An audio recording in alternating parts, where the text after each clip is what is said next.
Hi, my name is Elizabeth Peralta, and I'm going to talk about two of Shakespeare's famous plays, Hamlet and Henry IV, Part 1.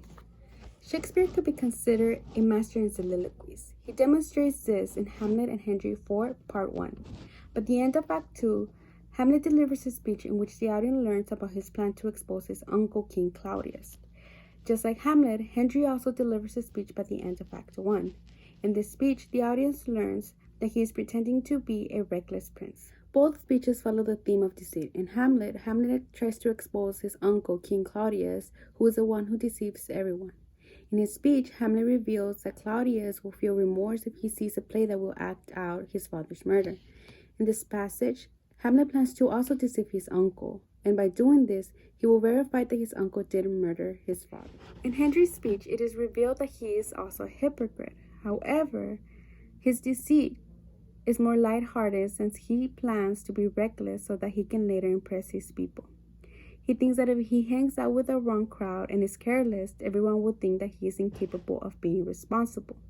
Henry will then act like his true self once the time is right in order to impress everyone. Like stated before, the characters are soliloquies.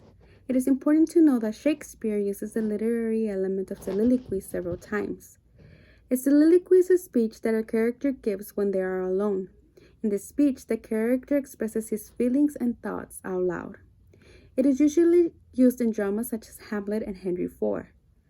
In this case, Hamlet and Henry are thinking about their plans. The two passages communicate a theme of deceit. In fact, both characters talk about their plans out loud to deceive people. Along with using soliloquy to communicate a theme, Shakespeare also uses other literary elements such as rhetorical questions, antistrophe, personification, and alliteration. In Hamlet's speech, he uses rhetorical questions as he is planning to expose his uncle. A rhetorical question is asked without expecting an answer back, and to put characters' thoughts and opinions into perspective. Hamlet asks, "Who calls me villain? Breaks my pate across? Tricks me by the nose, gives me the lie throat, as deep as the lungs, who does me this?" Hamlet has a continuous problem of not following through with his plan, especially his revenge. In this passage, he ponders on the ghost's request to take revenge. He first needs to make sure that his uncle did actually commit the crime. Therefore, he uses rhetorical questions to convince himself to test his uncle. Indeed, he knows that no one will call him a villain or trick his nose. He then uses antistrophe to describe Claudius. This literary element is a repetition of a word. In the passage, Hamlet says, "Bloody body villain, remorseless, treacherous, lecherous, kindless villain." In these lines, he repeats the word villain. The raging tone and repetition of the word villain tells the reader or the audience that he really believes that his uncle is deceitful. All his rage and desire of revenge are expressed in these lines. In Henry's speech, he uses personification and alliteration. Personification is used to give an object human-like qualities. Henry uses personification to give the sun human traits. He talks about the sun like if the sun can make the decision to come out after ugly weather. He states, "Yet herein will I imitate the sun.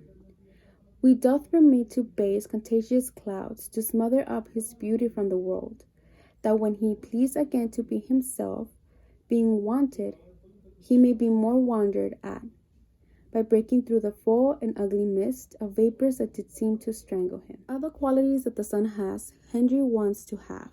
Therefore, he decides not to be who he truly is and deceive people.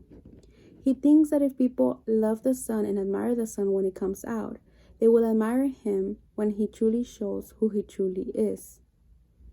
He also uses alliteration in his speech. He uses alliteration in the lines, "To sport would be as tedious as to work, but when they seldom come, they wished for come." Alliteration is a repetition of the same letter or sound. In this lines, the T is repeated 4 times. Henry compares his reckless behavior to work and vacation to his true self. The repetition of the T serves to demonstrate how his plan will work. In other words, if people knew about his true personality, they would get bored, so he doesn't display it. Once he shows his true self, not only will people be impressed, but they will enjoy it and want more of him. Both characters are very similar. Hamlet and Henry are both princes who want to deceive people. However, the reason behind their plan are very different. Hamlet wants to deceive his uncle because he wants to find out if he killed his father. On the other hand, Henry wants to deceive people to later be a hero. Shakespeare uses all these literary elements to express and communicate the theme of deceitfulness in these soliloquies. The speeches express both characters' feelings and thoughts. The reason behind their plan to deceive people are explained in their speeches. Analyzing these two passages, I realized that they are full of literary elements like similes, metaphors, and the ones mentioned before. All these elements convey the theme. Thank you. Shakespeare uses all these literary elements to express and communicate the theme of deceitfulness in these soliloquies. The speeches express both characters' feelings and thoughts.